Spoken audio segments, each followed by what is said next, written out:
Hi, this is Robert Clickybeard with the Commercial Landscaper Podcast. We're going to take about 30 minutes of your life to deliver some amazing content from accomplished leaders, business owners, to provide you some great Ironman mindsets to help you scale your business, to become a better leader and push yourself out of a comfort zone into something that's going to stretch you. We hope you really enjoy these shows and encourage you to like and share with your friends, your network, family members. Try and get a wider audience and improve our industry. On each show, I'm going to try and pull out one type of Ironman mindset, insight that you can take back to your business. And if you're implementing one insight every single week or all the shows, then it's going to make a dramatic improvement to your business. Super excited as well to share that we're partnering up with Boss Business Management Software, which is the ultimate cloud-based solution providing comprehensive insights and tools to optimize performance. Join the Boss community today and transform your business so you too can say, my boss is working for me. Cheers, everyone. Hi, this is Robert Clickybeard with the Commercial Landscaper Podcast. Really excited today to be joined by Domenick. Jeff, nice to see you in the podcast today. Yeah, Robert, thanks for having me. So for our audience, I'm sure they'd love to know a little bit about your industry background. Yeah, sure. So, I've been in the industry pushing 33 years, got a degree in landscape architecture from West Virginia University and spent the early years of my career, like a lot of folks, design build, some land development, worked for some of the larger maintenance groups like the Brickman Group, and took a break from traditional landscape services,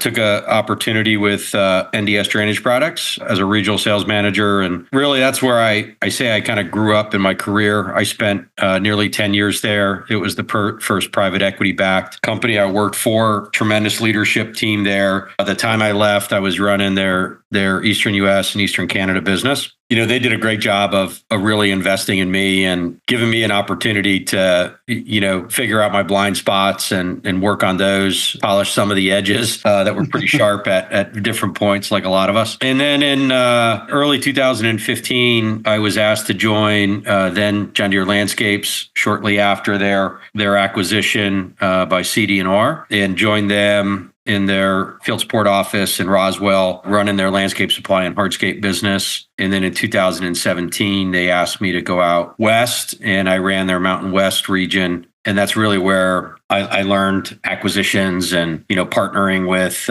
family-run businesses by entrepreneurs. And I spent 5 years out there. I had an opportunity to, really transition that business. COVID hit. I think my family and I were really anchoring to get back to the East Coast. And so we made that transition. And along with that, I was able to partner with Kidd & Company, a family office out of Greenwich, Connecticut. And we started KeyServ Company, which is a landscape services roll-up. It's a mix of residential and commercial full-service landscape companies. We started that in 22.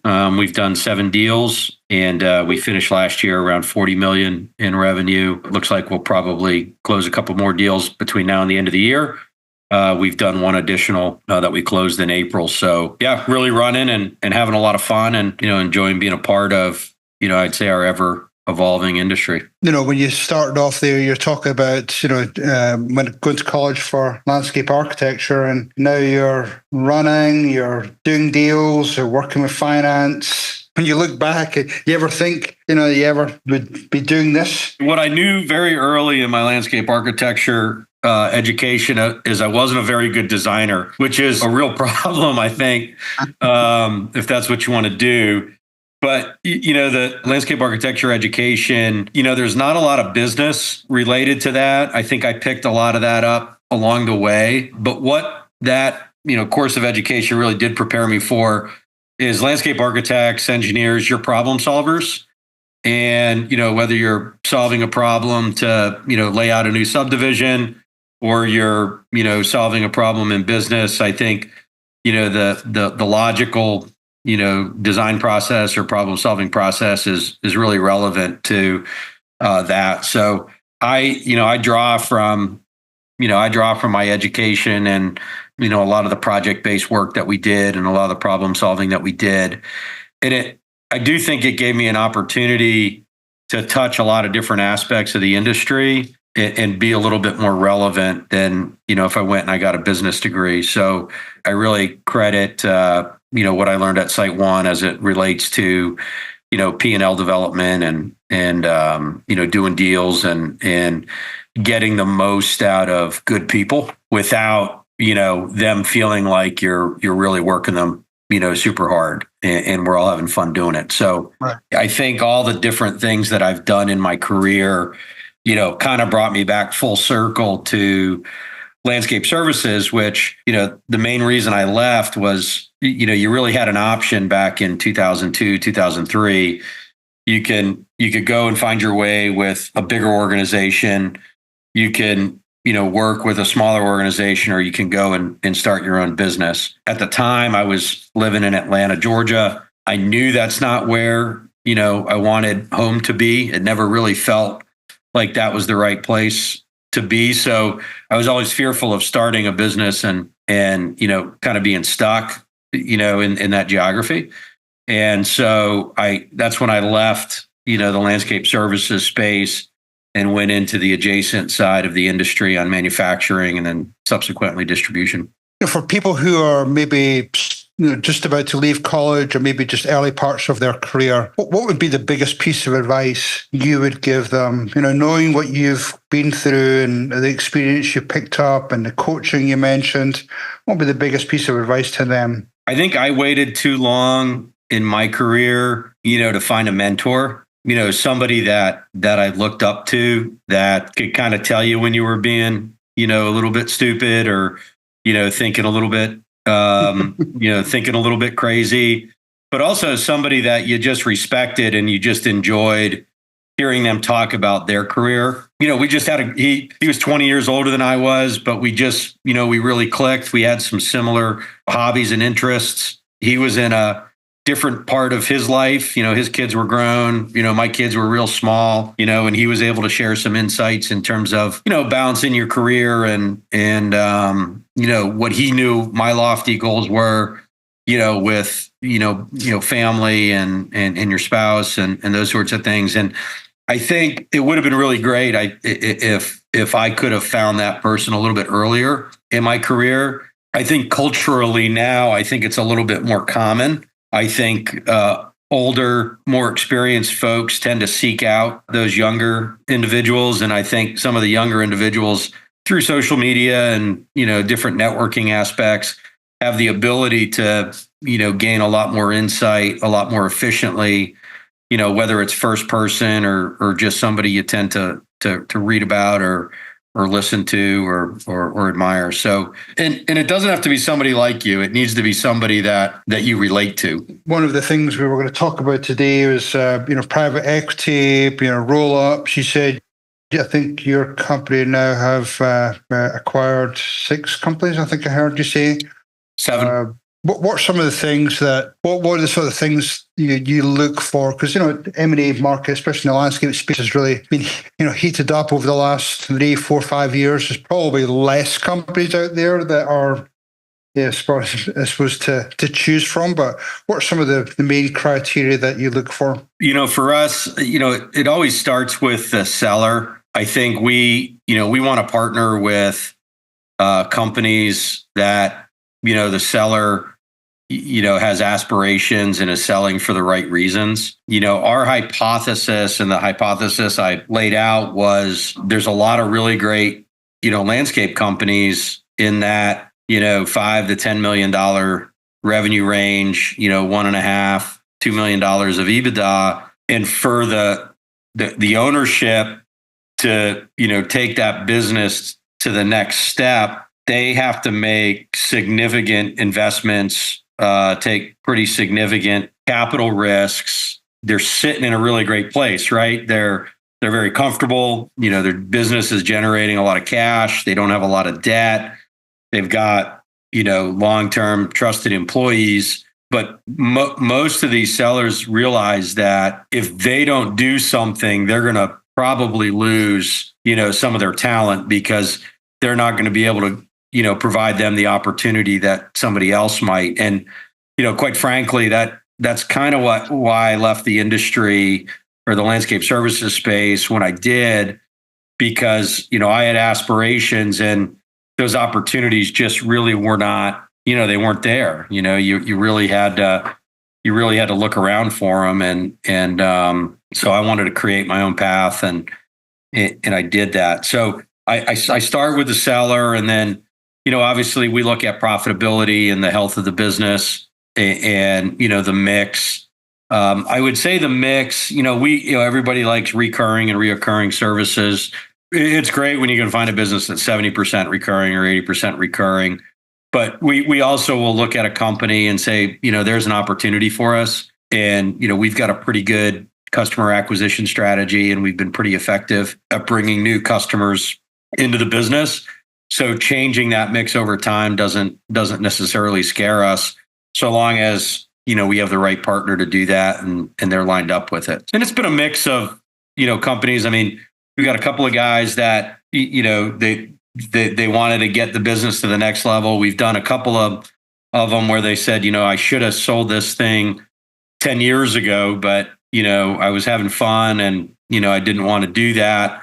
And now, for me to make sure that the business continues and that, this really great team I have has a place to go, I've got to do something with it. So it's been a bit of a mix in terms of how we find people and who we decide to join KeyServ. How about the mix of actual work they do, whether it be, I don't know if it's merely commercial you're looking for, but, industrial, retail, apartment, multifamily, HOAs, does that come into play at all? We do like the residential space, which is a little different than some of the other strategies out there. Today we're about 60% residential. Geographically, we have, a good mix of HOAs, Class A, office, retail. So we've got a pretty good mix. We don't do a lot of industrial today. We really haven't, it doesn't really necessarily fit the strategy.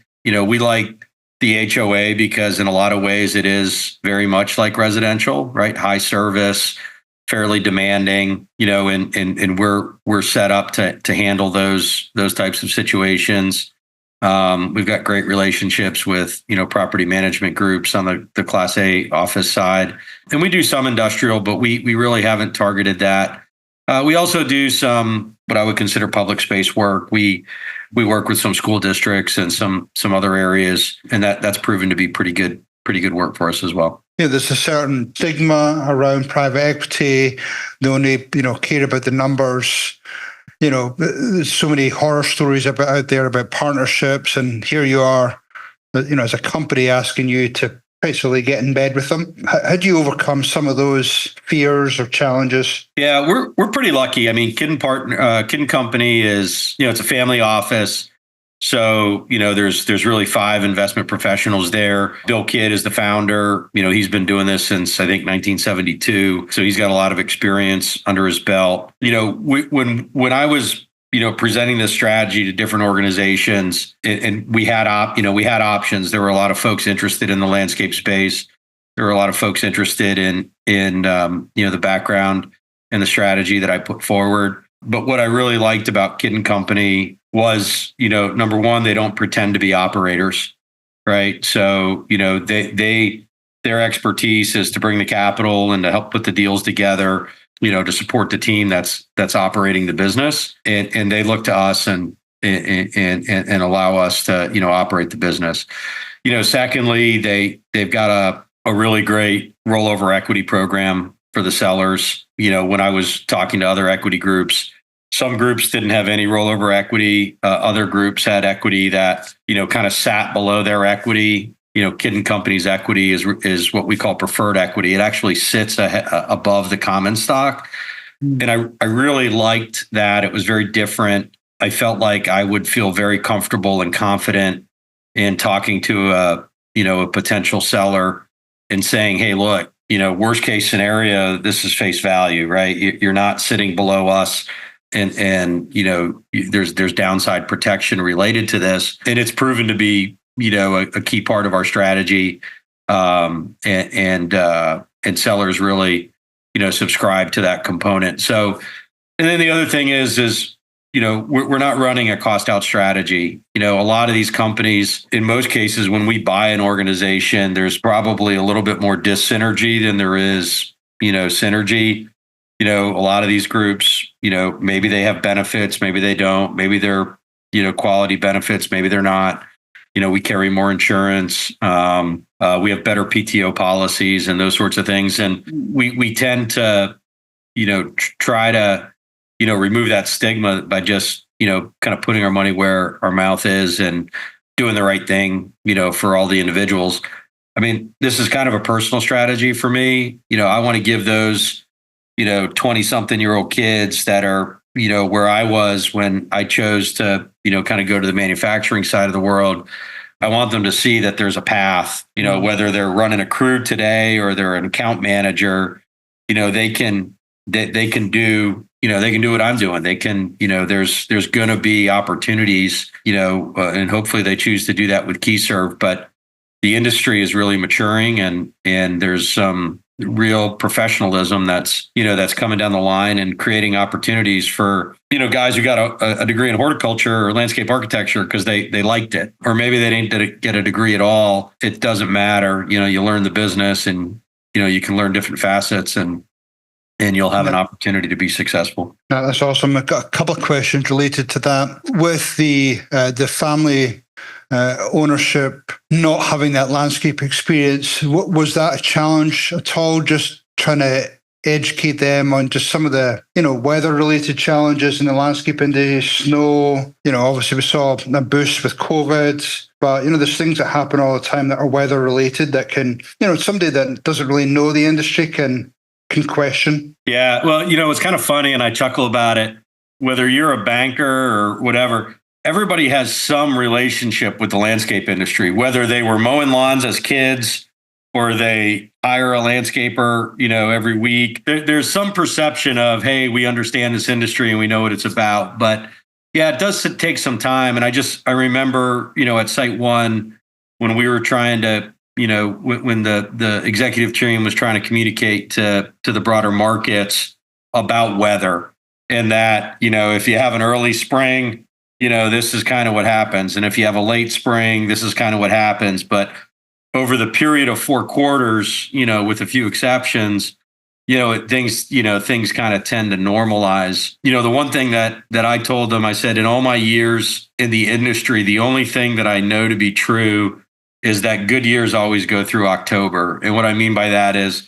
October is always that really pivotal month because in most of the country, it's pretty good weather, and good weather from the standpoint of it's relatively dry. You got a lot of labor related services with, aeration and overseeding and fall cleanups and, those sorts of things.